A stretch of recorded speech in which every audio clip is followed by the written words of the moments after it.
sai da conversa, eu também estou aqui para apresentar um autor.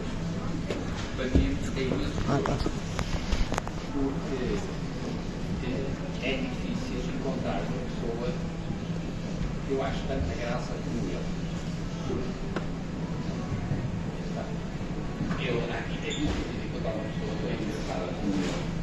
Porque não sei se tem consciência, eu, por exemplo, eu não sei nada de poesia. E, portanto, eu estou aqui, sou um enxerto. Mas, e eu pensava dizer bem.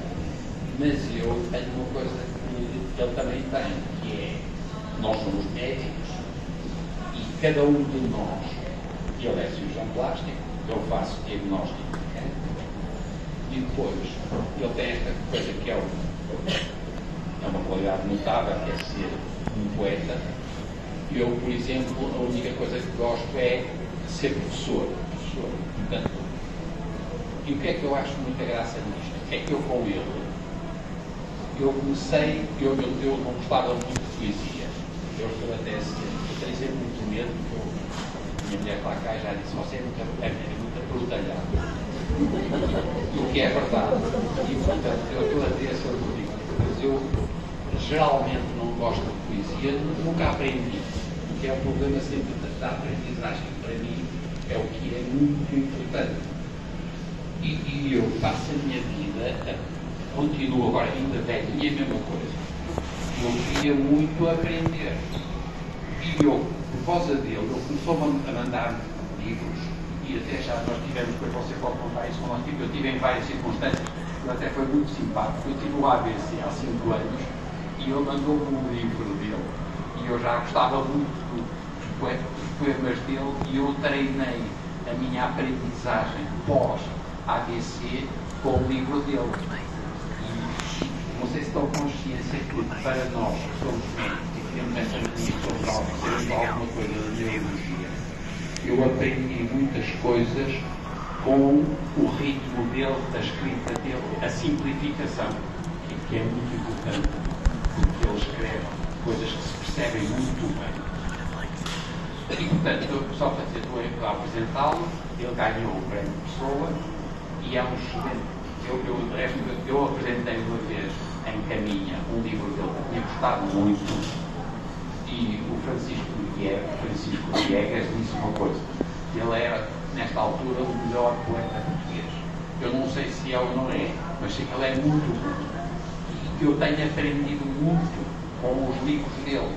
E este livro é particularmente bom. Vão ver. Eu vou passar agora a explicar porquê. Depressa, sabe? É uma coisa muito chata, porque atenção, isto não tem a ver com o meu ABC, mas eu demoro muito tempo a apresentar. E as pessoas querem ler o livro. O que é que estou a falar? Eu tenho que ter cuidado com ter dizer a palavra. Eu sou torrencial. Mas é assim. Eu nasci em 47. E ele nasceu em 67. Então, olha aqui que há uma diferença muito grande, porque ele é um tipo da geração X. É 10, mas claramente não é da minha geração. E eu, por exemplo, é verdade, eu digo sempre isso, é verdade. Eu sou um tipo do passado, à rasca para chegar ao presente. Não faço a mínima ideia como é que vai ser o futuro. Mas não faço a mínima ideia. E não passa para a cabeça dizer como é que. É muito engraçado, porque ele está.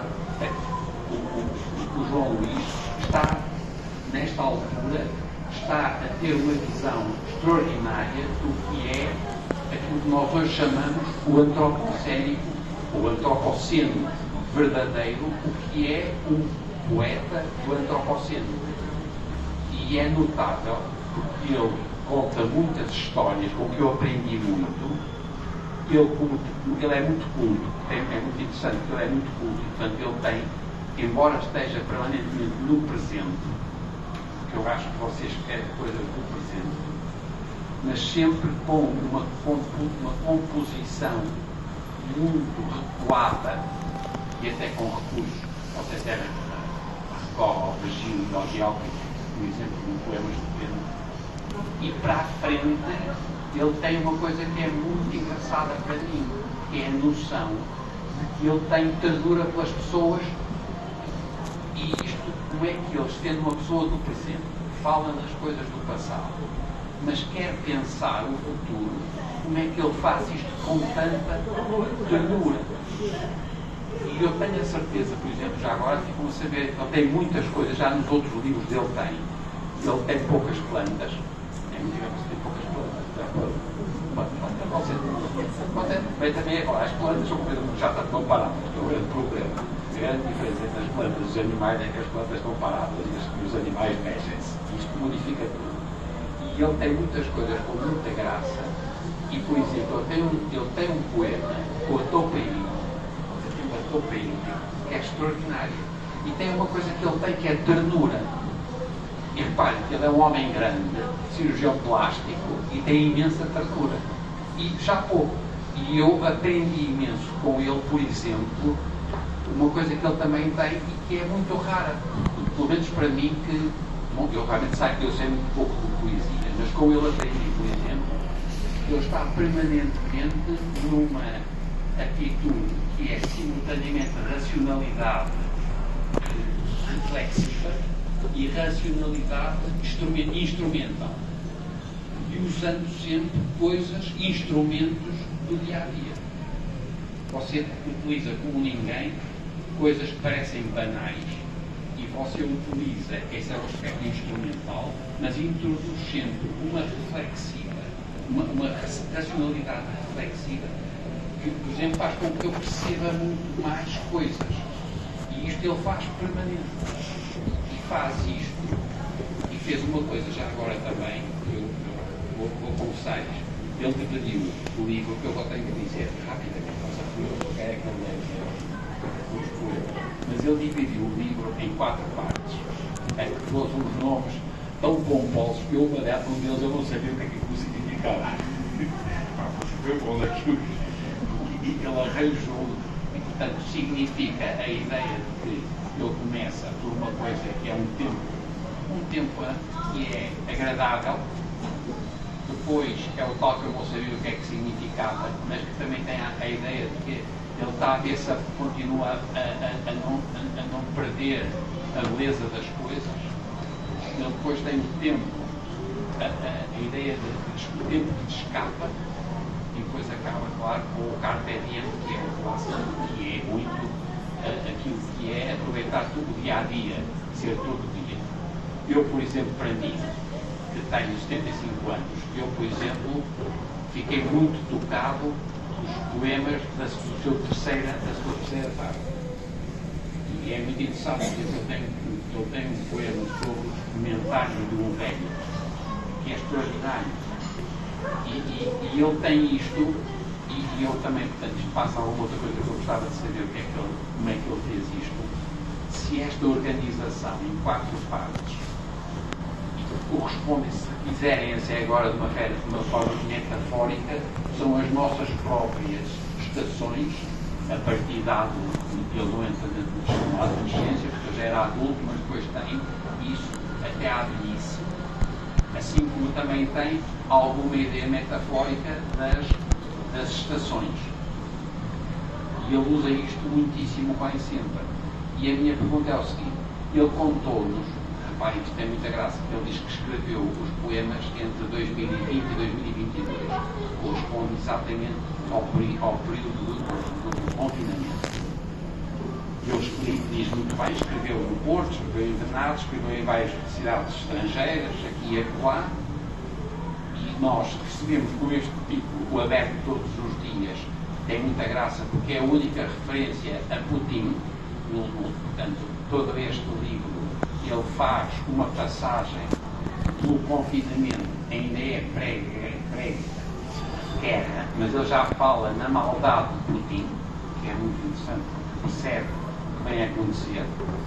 Mas esta descrição dele é sempre feita com uma coerência interna tão grande que eu depois perguntei-me a mim mesmo: como é que você distribuiu isto por ordem? Quer dizer, você escreveu aqui, depois, mais tarde, aquele outro. Isto é, a obra em si mesmo tem uma componente sua de reconstrução ou esta sequência já foi de alguma maneira pré-existente possível. Não faço ideia. Estou-me a perguntar, agora vou dizer para os meus alunos, eu gosto de fazer perguntas. Tenho uma coisa chata. Eu, quando faço perguntas e são estúpidas, eu sou muito orgulhoso e fico muito irritado. Então, com o inglês é horrível. Do you mean that? What do you mean that? Are you sure? É horrível. Vai fazer perguntas estúpidas, é uma coisa horrível. Portanto, eu posso olhar para uma pergunta estúpida, porque se calhar todos os poetas falem assim e depois do fim dão-se um jeito. Não sei. Pode ser. Passa de ver. Outra coisa que é muito interessante, já agora, desculpa lá, estou a acabar, mas queria poder dizer que quer é que ele leia ou porque ele lê e tem poemas extraordinários. Mas, por exemplo, ele tem uma coisa muito engraçada. Ele é muito cuidadoso e é extraordinariamente gentil. E, ao escrever, ele tem um cuidado, o que ele, por exemplo, não precisa de vírgulas. E tem um problema que é o ritmo e a respiração que ele usa como ninguém, para saber quando é que são as vírgulas. Depois ele usa pontos finais, usa muitas vezes pontos de interrogação, também tem graça. E depois, qual é a especialidade dele? São os parênteses. Tem muita graça. Isso é que me leva os parênteses. É muito bom os parênteses. E então ele passa a vida para os parênteses. Ele usa parênteses para muitas coisas, porque você usa para detalhar, ou para comentar, ou para criticar. Você introduz uma segunda leitura, terceira leitura, quarta leitura. Eu já estava a adorar aquilo e lá está a desaparecer um entre parênteses. Também tem muita graça. Esse tem graça, por acaso, é sobretudo espantoso no aspecto gráfico. Porque lá às tantas, ele diz que os parênteses estavam de costas viradas. Então ele escreveu os parênteses ao contrário. Portanto, na vez de escrever, ele é precioso. A seguir, pôr duas vezes, que era voltar a pôr o primeiro nas costas, na posição certa, e a seguir. E ele usa parênteses como ninguém. Palavra boa. E depois, é muito engraçado, ele não usa exclamações. Não. É muito engraçado. Eu fui ver o livro para trás dele. Ele não usa exclamações. Por acaso é verdade. Nós é que usar, quando éramos miúdos, é que a gente descansa. Tínhamos muitas exclamações. A gente até dizia, a pessoa disse assim, papá, não foi tantas vezes essa exclamação. E ele aprendeu e não foi. Ele só usa duas vezes ponto de exclamação. Um poema que tem muita graça, porque tem eia, é só eia, com ponto de exclamação. Tem graça. E tem um outro que também tem muita graça, que é quando ele diz que as coisas podem acontecer ou não. É outro coisa engraçadíssimo. Então é quando a gente tem que pôr um novo furo, porque por acaso é novo furo. Você diz furo novo no sino. Nós diríamos muitas vezes, mas vocês ficam mais bonito dizer um furo novo. Ele diz fazer um furo novo no sino. Como eu e ele somos um bocadinho gordos, nós calculamos que não é para ficar, não é fazer um buraquinho abaixo, é fazer um buraquinho de cima. E ele introduz sempre um elemento sempre muito bonito, que ele, além da ternura e de escrever muitíssimo, ele tem esta coisa, que é, ele conta coisas que são quase íntimas, com muita elegância e sempre com muita ternura.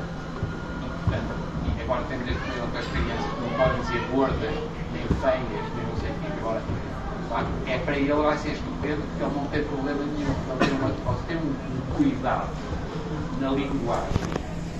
Agora é a minha outra pergunta para a senhora, que é que os seus poemas aparecem possíveis, assim já quase ou você tem um trabalho sobre uma coisa que é na fase inicial, você começa e depois começa a desbastar e melhora.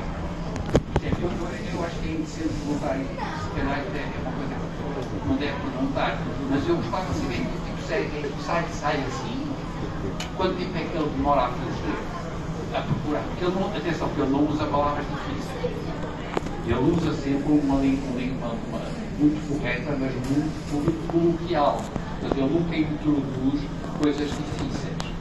Mas a gente percebe que ele ali tem ali uma gracinha. E eu confesso que Eu só posso dizer o seguinte: eu gostei muito de ler. Acho que vão gostar muito de ler. Nós depois parece que vamos ter tempo ainda, se calhar, de conversar com algumas pessoas, mas para já, a minha intenção, mais uma vez, dar-lhe os parabéns, dar a dizer que você teve tempo, estou Pedro. E agora é segurar a palavra.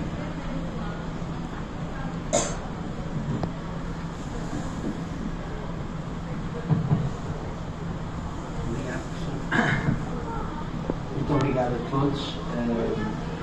Fico muito feliz de ver a sala muito cheia. É uma alegria muito grande. Eu talvez pegasse em algumas coisas que o professor foi falando e talvez me respondesse já a uma das perguntas que colocou. O processo da escrita dos poemas é muito lento e eu não o controlo, o que pode gerar uma certa angústia quando se passa um período longo em que percebo que não aparecem poemas novos, mas também é passível de gerar muita alegria quando percebo que tenho alguma matéria-prima para trabalhar poemas. As pessoas têm um pouco a ideia de que os poetas todos os dias escrevem, mas isso não é verdade. Os poetas todos os dias leem, que é uma coisa um pouco diferente. O que podem escrever todos os dias é palavras, versos, esquiços de poemas, mas é muito difícil que escrevam todos os dias um poema com qualidade. E, portanto, o processo de revisão é realmente muito relevante. O que aconteceu durante estes 2 anos e aquilo que é o meu processo para trás é que faço-me acompanhar nos cadernos onde vou colecionando aquilo que me parece ser matéria poética no cotidiano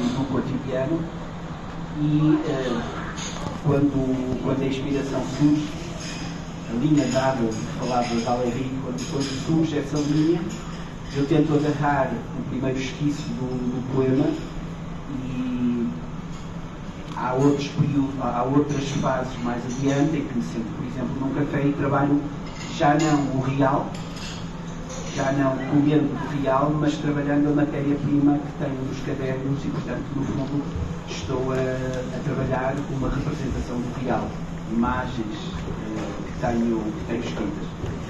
E muitas vezes isso passa por eliminar, por encurtar, por pular, e com o sentido de simplificar a escrita, mas densificar o sentido. Ou seja, adicionar extratos que permitam que o poema tenha uma primeira leitura e que sobreviva a uma segunda leitura e que lhe traga algum mistério ao leitor numa terceira leitura. E é isso que se percebe nesses extratos, e é aí que entra provavelmente a questão dos parênteses, que muitas vezes comentam ironicamente o que a voz principal está a dizer, outras vezes, frequentemente, são uma outra voz, ou seja, há uma interseção de discursos, como se estivéssemos sentados numa mesa de café e ouvíssemos falar de um lado e do outro, e o poema resumisse essa língua comum que acontece. E eu uso muitos pontos de interrogação porque eu estou a aprender e tenho que fazer as perguntas e eu não tenho respostas para nada. E exatamente por uma razão, porque não uso os pontos de exclamação, porque tenho muito pouco a afirmar. E há um poeta americano que diz que um autor pode usar 2 pontos de exclamação em toda a vida, e eu gastei-os neste livro. Em detalhe, depois diria que eu não escrevo sobre plantas, porque eu tenho febre dos fenos e não é uma coisa particularmente agradável para mim as plantas. Este livro parte de observações, normalmente fragmentos, aquilo que noutros livros foram ruínas, migalhas, elementos quebrados, alguma coisa que de alguma forma tenha qualquer capacidade de ser transfigurada a partir do fragmento. Aliás, os vestes funcionam também exatamente assim, são fragmentos.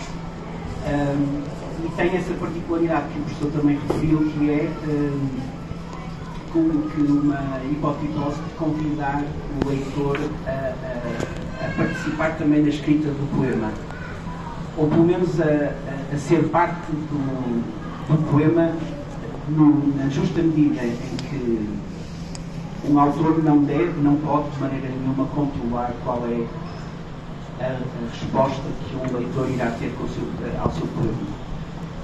E é sabido que cada leitor lê com a sua imaginação, lê com a sua experiência de vida, e portanto as respostas são naturalmente diferentes. O que este livro faz é responder um pouco ao período em que tivemos impedidos de vir até cá fora, de visitar o mundo. Há uma impressão de ponto de vista, evidentemente, nós normalmente estamos fora da loja e queremos entrar na loja, e a loja que está ou não aberta todos os dias, e nós, nestas circunstâncias em que vivemos, estivemos dentro de casa e o mundo é que esteve fechado. Portanto, o mundo é que potencialmente se abre todos os dias, tal como a poesia se abre todos os dias, se o leitor quiser. E achei interessante, a seguir a uma peste, ir buscar a imagem do homem do Renascimento, que a seguir à Idade Média voltava a colocar toda a confiança e todo o otimismo num homem que procurava exatamente esse locus amenus, esse lugar aprazível. Beatus ille é ditoso aquele que foge da cidade e procura no campo um modo de vida diferente. E, portanto, se quiséssemos numa estrutura dramatúrgica, teríamos nesses dois capítulos a tese. Mas por outro lado temos a antítese, que é o tempo que foge.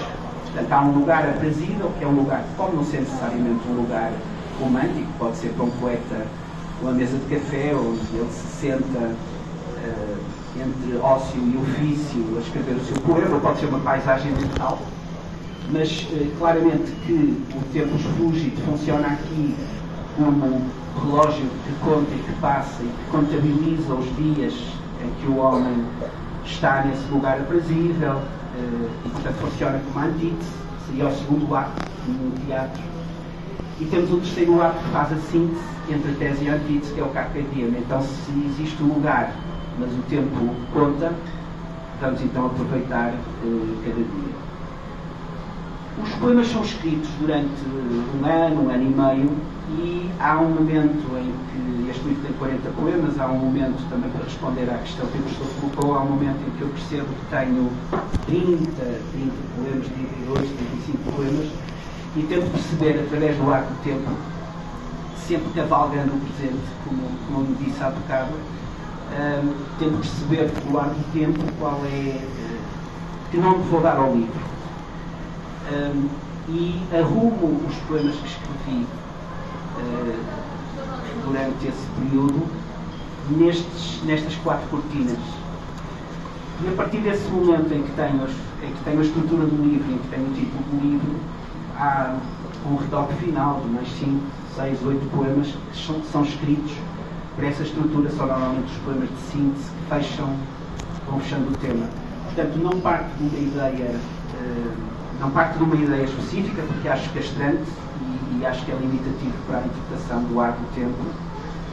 Deixo-me escrever livremente durante cerca de um ano e meio, e quando percebo que tenho estrutura para fazer o livro, então aí trabalho para esse objetivo final. Eu acho que respondi às perguntas respondeu muito bem. E repare, eu pensei que era assim que ele fazia, e para mim faz sentido, porque nós não conseguimos, porque ele disse uma coisa aqui muito interessante, que é, ele é muito sensível ao tempo, e depois ele realmente você não tem o lugar para si, é o cidadão.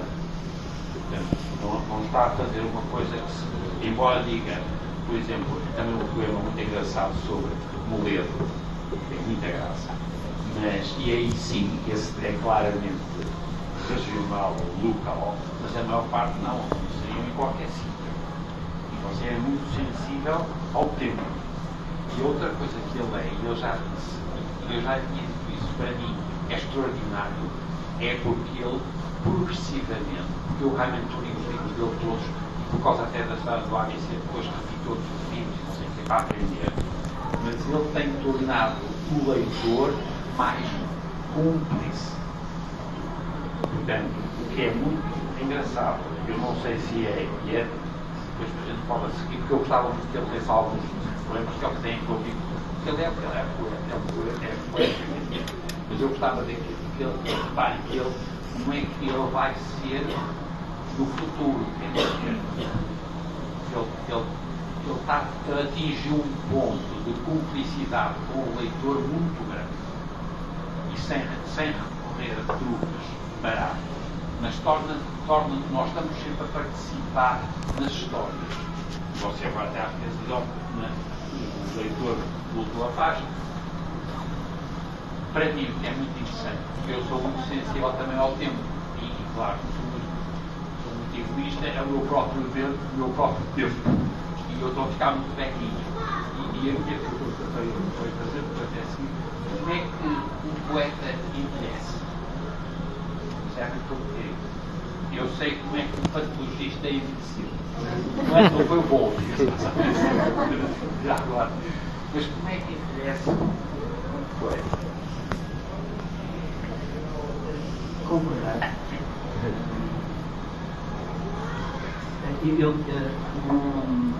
Há um livro que é o Você Está Aqui, de 2013, que tem um poema que se chama Autorretrato aos 45. No Nómada, de 2018, há um poema chamado Autorretrato aos 50. E este livro, de 2023, tem um autorretrato aos 55.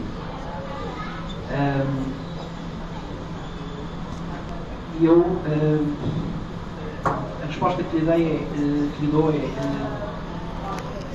se realmente é algo relevante para mim registar essa passagem do tempo no próprio corpo, não pode ser de outra forma que não com a verdade da observação do que realmente se passa. E há referências muito concretas neste livro, sinais claros do envelhecimento. Por exemplo, o simples facto de utilizar óculos e perguntar se os próprios óculos veem aquilo que eu próprio vejo, demonstra claramente um sintoma dessa passagem do tempo no corpo do próprio autor. A parte que foi mais complexa de escrever foi exatamente essa do tempo fúgito, porque é aquela que, de alguma maneira, para quebrar com a harmonia das duas primeiras partes, tinha que ser verdadeiramente verdadeira, ou pelo menos verosimilhante, porque a poesia não tem necessariamente que ser biográfica, mas tem que ter um nível de verosimilhança, ou pelo menos tem que reunir, como dizia o Manuel António Pina, a verdade ideal. E essa parte do livro é a parte que, de alguma maneira, é um pouco mais pesada, porque faz o contraponto com as outras duas. E também do mesmo modo que o Carpe Diem é a parte mais leve, porque permite fazer, apontar um caminho de alegria, ou de espiritualismo, ou de espiritualidade, ou até mesmo espirituoso, para quebrar para fazer a síntese das duas primeiras partes. Você gostava, agora com o poeta, nós podemos pedir se ele nos ler 5 ou 6 poemas escolhidos por ele, porque é muito as suas opções. Desculpa, eu acho que é muito bonito.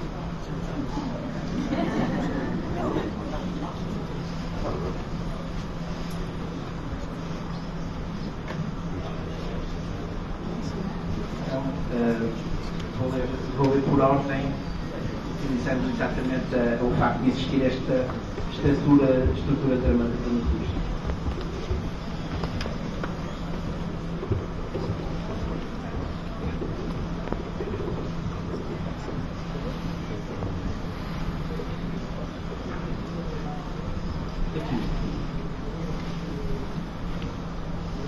A tarde acabou de acabar. Estar aqui é magnífico. A cidade afadiga-se para ir jantar a casa e repete rostos estranhos, a cada dia menos estranhos, cruzando a coisa humana com sombras odiantes. É novembro e os telhados começaram a fumar. Ando a ver como disparo a tinta da minha caneta, iluminando ruas estreitas, consultórios cansados, em cafés onde as lentas ventoinhas do teto preparam para o fim de tarde um batido desesperado.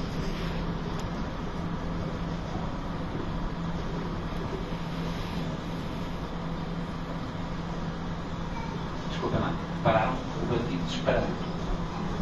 É uma solução extraordinária.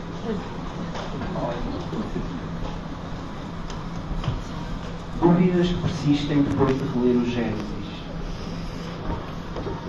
De que tipo era a maçã que Eva estendeu a Adão? O usufruto de uma pera, a coisa teria passado?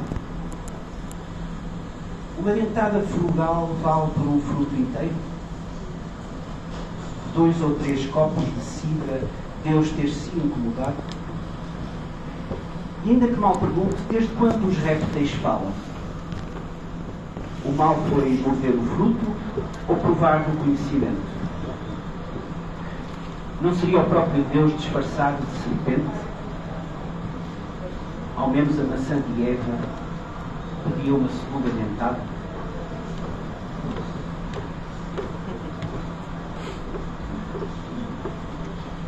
Coisas à espera de vez. Há uma mão cheia de coisas à espera de acontecer. O copo quase a partir. O prazo quase a acabar. O vermelho do semáforo que reteve um par de vidas, em instantes de ceder a sua vez à cor verde. Um rapaz na margem esquerda, além de calção aqui, parece estar a segundos de decidir se atira. A narcose que há num beijo. Pagar a conta do gás. Um furo novo no cinto. A coisa e o seu contrato. Podia encher um poema com uma lista de coisas que estão quase a acontecer. Uma a uma, a todo instante. A ordem? Isso não sei.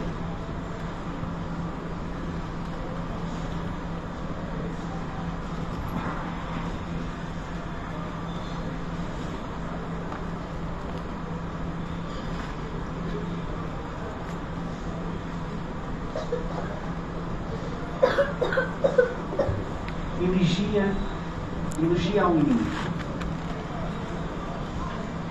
Vinha pelo escuro da noite pela galeria de túneis, o seu Hades pessoal.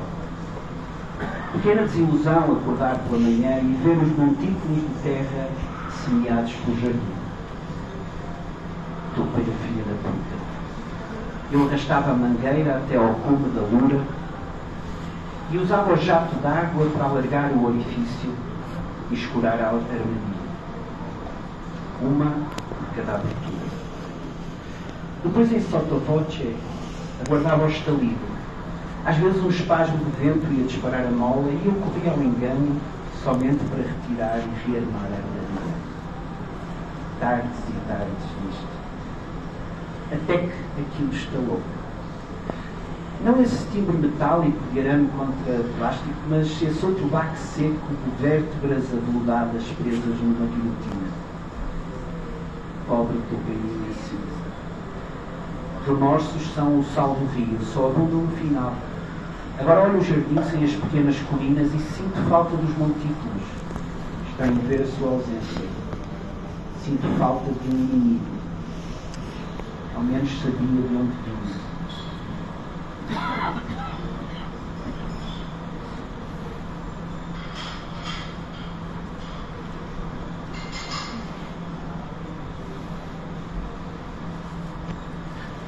O leitor acaba de virar a página. O leitor agora mesmo acaba de virar a página e parece surpreendido pelo facto do poema descrever exatamente o que está a acontecer. Não é extraordinário? Não é tão desconcertante perceber como o poema vai desvelando a verdade, fluindo de cima para baixo, agrilhoando o leitor, conquistando cada linha com versos essenciais, esculpindo a mancha gráfica à direita e à esquerda, até o leitor intuir, com a aproximação do branco, que o poema está no fim? Não é de uma transparência notável?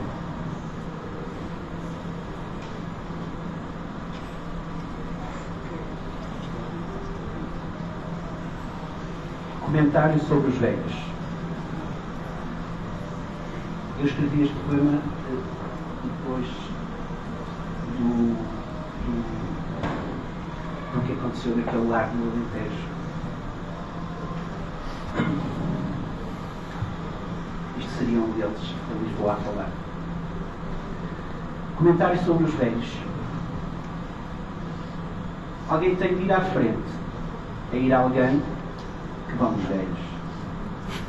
Se formos a pensar bem, para que é que os velhos servem? A maior parte não faz nada. Estão quase sempre doentes. Em vigor, só dão trabalho, consomem recursos imensos. A ter de ir alguém à frente é bom de ver que vão eles. Nós temos objetivos, toda uma vida pela frente, molhando as calças de pingos, lançando o pão de ontem aos poucos.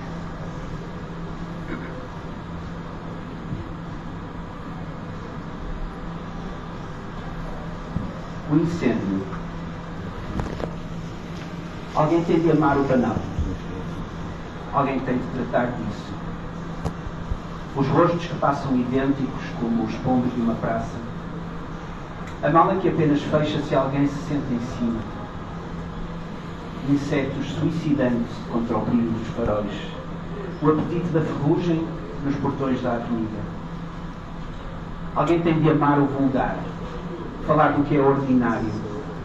O cheiro a peixe frito que sobe desde a cozinha. As luas que nascem dos dedos quando se roem as unhas. Alguém tem de amar o que é feio, trazê-lo para o poema. Só assim, por entre o impuro, pode o incêndio acontecer.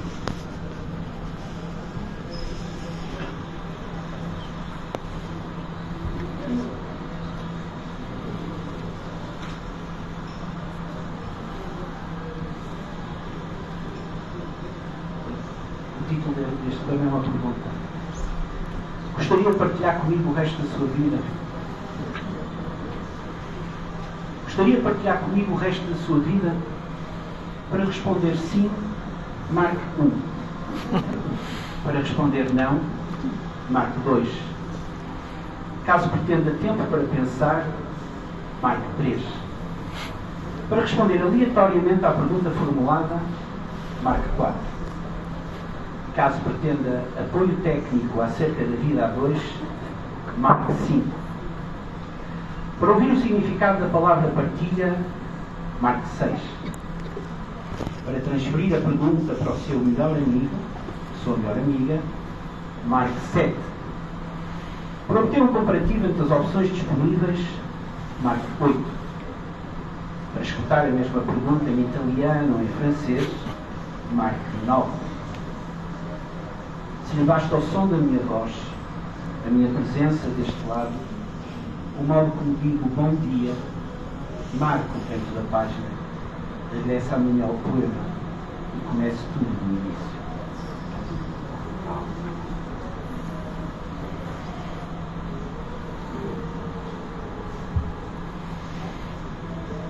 Uma mosca no voo LH 1180.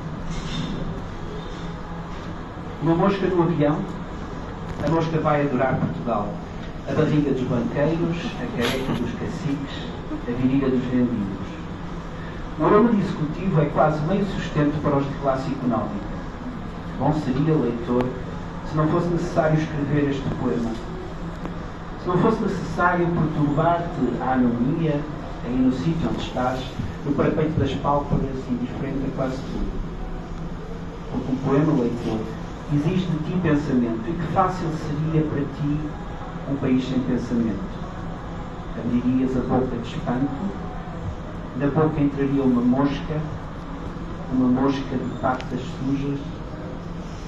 Estás a ver onde o autor quer chegar?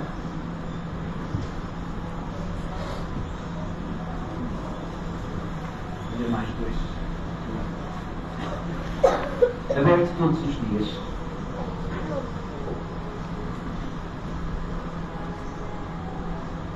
O mundo aberto lá fora. Difícil pensar no tempo. O céu a entrar pela janela, o músculo do homem comum, as laranjeiras de Córdoba, brindar com água da chuva, os peixes do Minho urinando na mesma água onde nadam, o vinho que fez um estágio nas caves do Douro e passou, a lua a quem eu uivo a cada noite em segredo, um relâmpago à janela, eletrocardiograma de Deus. Orgia dos seixos na espuma, o ministro que mentiu, cerejas no mês de maio, sardinhas no mês de junho, os pés que saem da areia, ornados com miçangas de prata, os enfermeiros exaustos que saem de mais um túmulo, a vitória de Samotrácia parecendo atrasada, perguntando que ela retire a estátua de Vênus de Milo. Jesus Cristo no decote, a maldade de Putin, a carne de um Diospiro, e o ministro não se demite. Nem um só dia desperdiçado. Estar à disposição do mundo, como quem ergue a verdade com a luva da linguagem.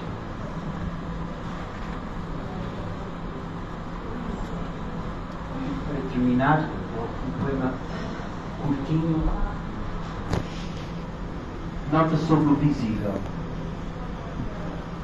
Se amanhã vires um miúdo na calçada portuguesa, bicos de pés no calcário, tentando evitar o assalto, impondo-se o desafio de não poder pisar cor preta, já tens aí a cor.